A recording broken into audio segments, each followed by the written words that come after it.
Welcome to the In My Opinion Show with host Ronald Barrington Robinson and friends. Seen on the internet, via YouTube, enter in capital letters RBRIMO to watch our exciting programming. Subscriptions are free. The In My Opinion Show is seen on Flint, Michigan, Comcast Cable Television, Channel 17, every Saturday at 6 p.m. and every Wednesday at 8:30 p.m. The In My Opinion Show is also seen on Detroit, Michigan, Comcast Cable Television, Channel 68, every Sunday at 9 p.m. We want to welcome our worldwide viewers. We hope that you will enjoy our programs that are newsworthy, educational, political, and entertaining. If you'd like to be a guest on this exciting program or have different opinions on our subject matter, please email our producer, In My Opinion, rbr@att.net. I want to welcome our worldwide audience, and I especially want to welcome my very talented co-host, Mrs. Denise Smith-Allen. Hi, Ron. Hi. Mr. Henry Hatter. Hi, Ron and Denise. Tell those kids whose open houses you're going to today, we in the In My Opinion Show wish them well. I will tell them. All right. Ask and you will receive. Mega church pastor Creflo Dollar of Georgia asked his congregation for $65 million so that he can fly around the world to reach more parishioners. Who in their right mind would consent to that? When many of his flock can hardly pay bills, buy food, have no health care, no jobs, mostly single mothers, this is abomination. A little history of this mortal man. He has been arrested for attacking his 15-year-old daughter, has been divorced, accused of stealing, fraud. His empire is being investigated for violations of tax-exempt status. In my opinion, Pastor Creflo Dollar is just another pimp in black and multicolored robes like many other church leaders, fleecing the vulnerable, the naive, the superstitious, the poor. He is a scam artist of the highest degree, and he is not alone. Like others preach, the more money you give their organizations, the more you will receive God's favor. How in the hell are you going to make your ends meet if you're giving it to those wolves in sheep's clothing? Jesus had a donkey, and he has reached the masses. You got it twisted, Creflo Dollar. You're a scam artist, and you, along with many other church leaders, are going straight to hell. Mr. Hatter, what's your opinion? Ron, this is difficult for me to talk about because there are many pastors around the world and around our communities who serve the interest of people who really need it. Not all people are as excoriating as Dr. Dollar is, as you call him. But I think, like you say, it's an abomination for people to steal from the poor or from those who are unfortunate or those who can't think for themselves. I think there should be a law against a person who extracts these kind of dollars from the poor people. As a matter of fact, this church should lose this 501c3 status for stealing from the public. And there are many pastors out there who would agree with me that all churches are not on the right road. And so I agree with you, sir. Well, not all pastors are in the same league with Pastor Creflo Dollar, but there's more than should be, I think, especially with the situations that are going on in their very neighborhoods. All right, Denise, what is your thoughts? Well, I have a couple of thoughts about this. For one thing, if a congregation who is sitting under a minister has not vetted that minister, and by that I mean really examined that individual they're sitting under as best they can, okay? And that would mean, listening not only to what they say, but watching what they do to see if this person is aligned with the ministry that they espouse. Having said that, I'm thinking that an ask was given and not a demand. And there's a difference. When you ask somebody, the person can either say yes or they can say no. Okay? So if you're in a situation whereas a minister has made a request to give X amount of dollars because they're trying to do something, you have to examine that and say, okay, does this make sense? Now, on face value and what we've gotten from the media, it certainly doesn't make sense that they would ask a congregation to provide that kind of money for an airplane. But at the same token, what is the reason for the need for that airplane? And that should be examined, again, by that congregation. Because like I said, we're sitting on the outside and we don't know all of the facts. And certainly I am not excusing anybody who is trying to, as you say, pimp the congregation. I'm not excusing that. All I'm saying is that we need to have more information. It could be, we don't know, that he could be using this jet, airplane, whatever, to go and feed the masses or do something in the ministry. We don't know that.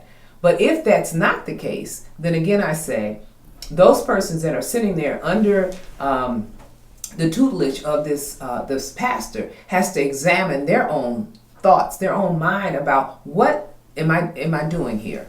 Why am I sitting under someone who is taking advantage of me?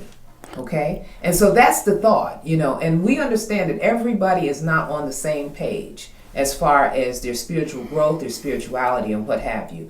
But the book that I read, it tells it clearly that you're supposed to study to show yourself approved, to understand what you're reading. You just cannot take what someone tells you. You have to understand it for yourself. And if you're not being taught correctly, then there's the problem. Therein lies the problem.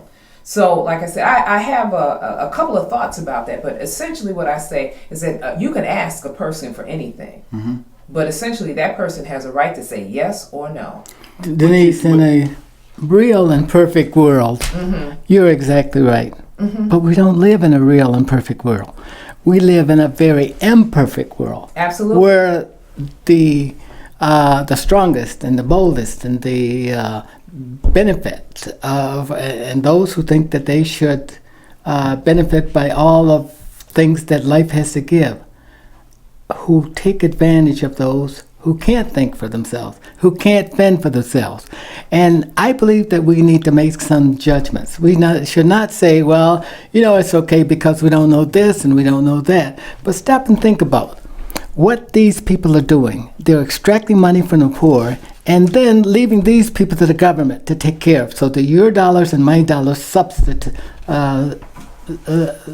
provide for those individuals. Extracting with their permission. But with or without the permission, these people fall back on government, and government takes them welfare, my child, all of those things. They should be protecting their own families. That's what they should be doing. And so therefore, I'm saying to you... I made my point. You made your point, but I'm still making my point. That without someone's permission... Okay. Without someone's permission, there's no way that you should be giving your money. There are churches on every corner, just about. Just about every corner. So if the people who are in that congregation were asked to give money and they felt compelled not to do it, they have a choice. Either they continue to go and not give, or they leave and go somewhere else where they feel as though they can, get a word and feel compelled to be a part of that particular congregation. I'm thinking about all of those kids and those families where people give their last dollar to a preacher to fly around the world or to look big next to God or whatever. And they go to school and characterized as underfoot, undereducated, undernourished, and with no platform for the future. Those are the people that we need to tender, not the rich necessarily. And also, too, we've all probably seen these reality shows on TV. All right, I'll use this since we're talking about Creflo Dollar. The pastors of Detroit, the pastors of LA, and others will show with showcasing all their opulence, such as mega churches, homes, cars, jewelry, boats, clothes, vacations to paradise destinations that most of us can only dream about. Is this the way to promote religion? In every one of their shows, they brag that this is what God wants them to have. After all, the majority of these pastors' congregations are poor and trying to make ends meet. This is disingenuous, to say the least. All right. It is. What message is this sending out? All right. Everybody can't be rich. I agree with you. I agree. Any pastor or anybody, you talking about these pastor shows, but any of these reality shows, in my opinion, they have sold their soul to the devil, as far as I'm concerned. There's no way that they're going to engage people in thinking seriously about their own spirituality watching that nonsense, because that's what it is. It's nonsense. And for them to have signed on to doing something like that, you can see clearly that financial reasons were the motivating factor. So anybody that sits under people who are like that, then again, you feel badly for them. You feel badly because sometimes they do it out of tradition, sometimes they do it out of ignorance. But once the light is shined on them and they continue to support that, shame on them. You know what I'm saying? First time around, shame on the individuals who do that. But the second time around, shame on me if I continue to sit up under somebody that puts themselves out there like that. Well, don't you think that, that they want to feel, they want to be included. Accepted. All right, accepted at that church. Going to. All right, so then if they're under that kind of a leadership, more or less, in my opinion, these pastors program a lot of their parishioners, all right? Whether they like this Creflo Dollar, whether he asks or requests. Well, either way, it's still begging from the poor. All right, or the ones that can ill afford. I say to you, he can beg, she can pay, whoever, they can beg, but it's still up to those individuals to know whether this is something that is of God. And the only way you're going to know that, number one, is you got to study, you got to read, you got to ask for revelation about that, and then is it making sense? Well, these pastors are always invoking God and Jesus and religion. They do that because a lot of people do not take the time to study, to read, to understand. And then we have those who may not have the wherewithal to read, to understand. But they need to be under people who are sincere. And sometimes they don't learn about that until they have been taken advantage of. But once you learn better, you do better. And I'm telling you, even those persons who may not have the ability to read and write the English language the way some others do, there is still something that is instilled in all of us that gives us the sense of what is right and what is wrong. Okay? Denise, I tender what you're saying, but those are not, those must be belief systems, not rights.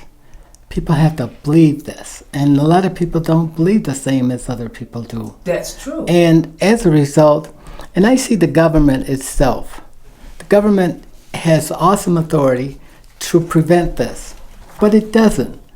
Why doesn't the government try to prevent these abuses to people who are subject to these kind of conditions? Because they know that pastors are the leaders of segments of the communities. And they can influence whole communities by going to a pastor. So they do bend over backwards to accommodate pastors. But I believe that their 501c3 license should be taken, and they should be forced to pay taxes. Absolutely. If they do that. There should be a tribunal of people who really believe in religion and the value that it has for human beings and for the nation, to meet and decide some form of resolution for those who abuse these kind of and take advantage of human beings because it's they have an opportunity. Well, as you say, And the government needs to step up to that, but it won't, because pastors rule our part of the society. No, I don't agree with that at all. I Who- don't agree with that. Yes, No, you don't have to agree with it, No. but they believe that. Oh, I'm sure they do. I'm sure they do. But what I'm saying to you is that, yes, it's true that we have churches just about on every single corner. Okay, and it's true that we have some people who are gullible and believes wholeheartedly with the person who is over them until they have this awakening, if you will, this understanding that is brought about by consistently looking at their belief system. Why not? Why would you not? Look at your belief system and study your belief system.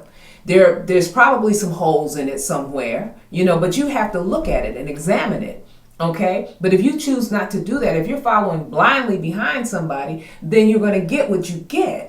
And that's the sad thing. That is really a sad commentary, but that is what our reality is in America. Okay? If we could take away the 501c3 status from those people who abuse other people in these circumstances, things would change.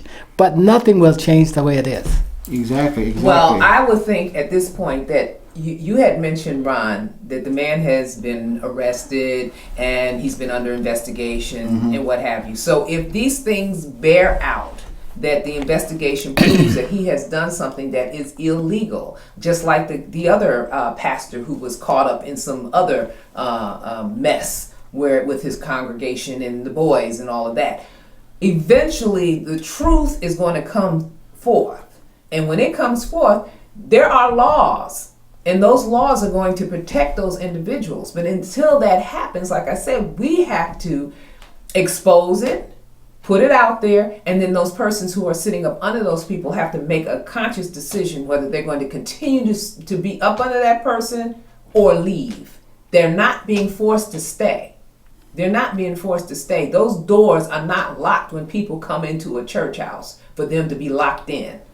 You understand what I'm saying? So that's where I'm at with this, because like I said, we have ministers, we have politicians, we have each and every segment of our society that have people who are in it for the right reason and for those that are in it because of monetary gain.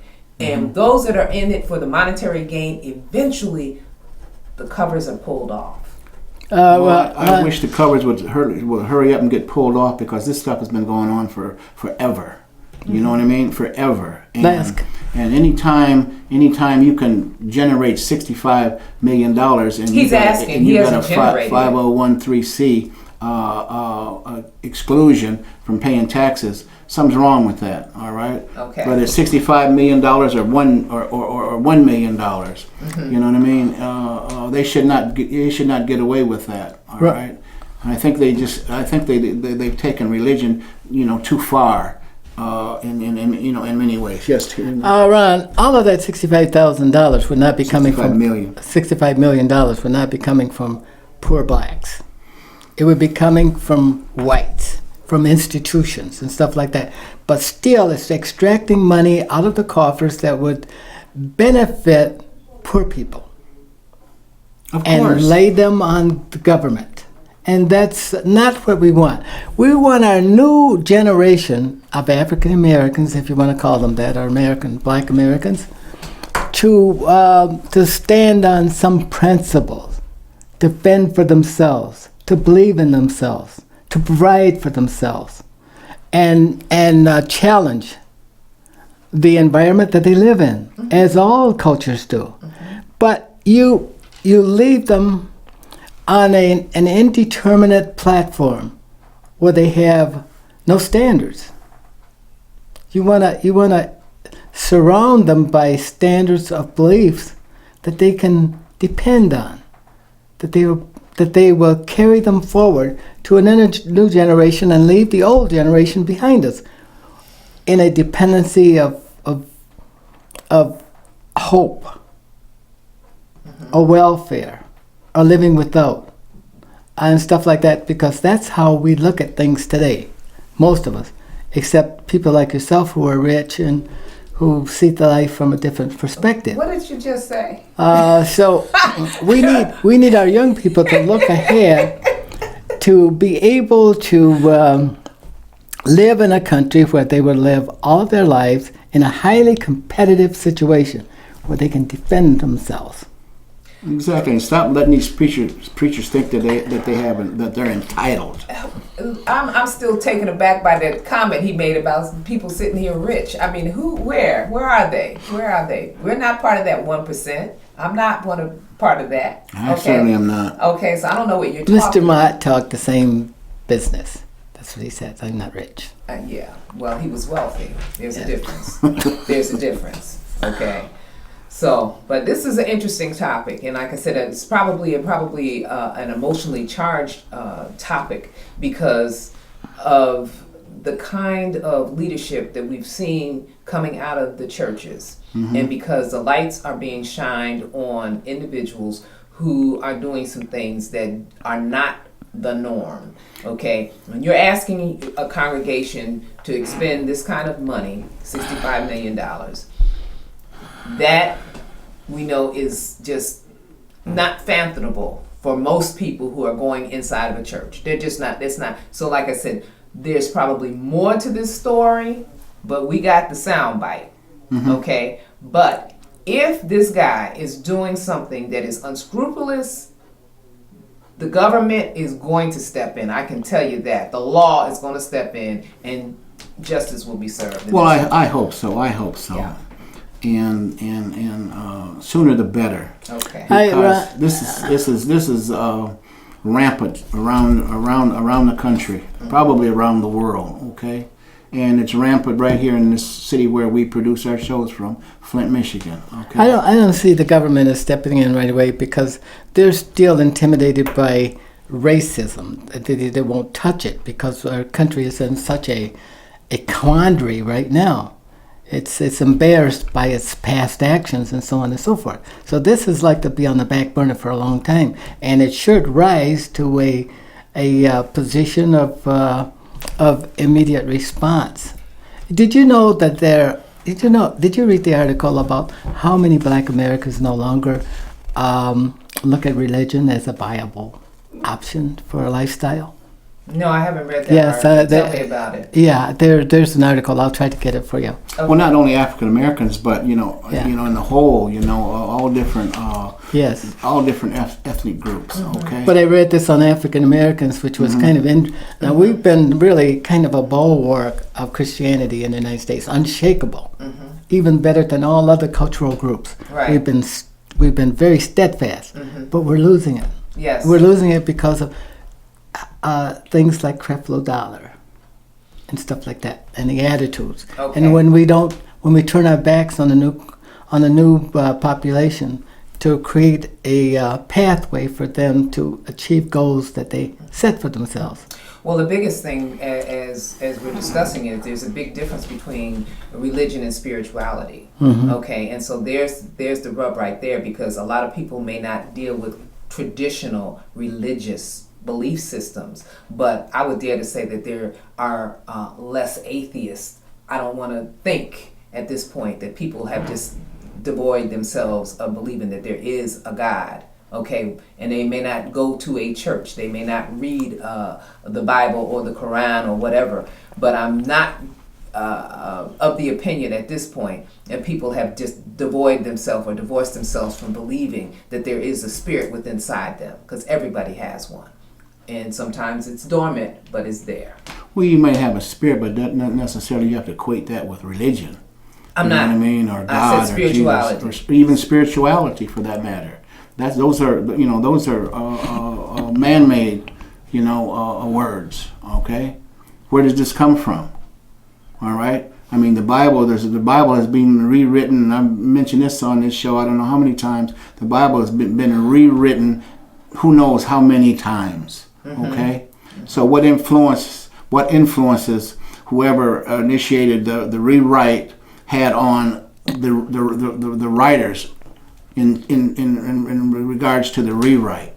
Okay. So I mean, I'm not an atheist, but I don't believe like a lot of people believe in terms of religion. I just have to state that. Okay. And you have that right. I just don't, I just don't see it. I don't think that whether so many people hold these preachers in esteem. You know what I mean? Oh, this is Pastor so and so. You know what I mean? And you can't be yourself anymore. All right, because we've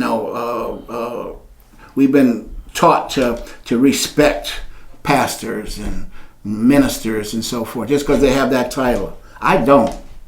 I'm sorry, I don't. Okay. And it's just another title. And that's okay. To me, it's the same as it would be if you had a congressperson or if you had the president. Titles mean nothing. Exactly. It's the individual and their character. That's what you need to look at. Okay? And everyone, like I said, I still go back to the premise that we all have a spirit inside of us, whether it's dormant or it's active. There's a spirit inside of us that is activated through expression of your own spirituality. Now, some people do not conform to a religious organization or espouse Christianity or Islam or any of the other organizations, organized religious organizations. But when you lay down and when you get up, you didn't do that on your own. You didn't do that on your own. There's a force out there, and you have to recognize that force, whichever you call it. There's still a force out there, and that's between you and that force. Now, I'm a Christian. I recognize in my own way my belief system. I do that. I recognize that you may not have it, and I have no problem with it, and I recognize there are other people that have other religious expressions, and that's what is beautiful about the creation, in my opinion. I don't think that we could live without believing in something. I just don't think we can. Right. But you see in me as being a non-believer. How do you? I never said that. I never said that. But you said you don't know whether I am or Ron. But we may both be believers. But and the respect that you were talking about, you must earn it.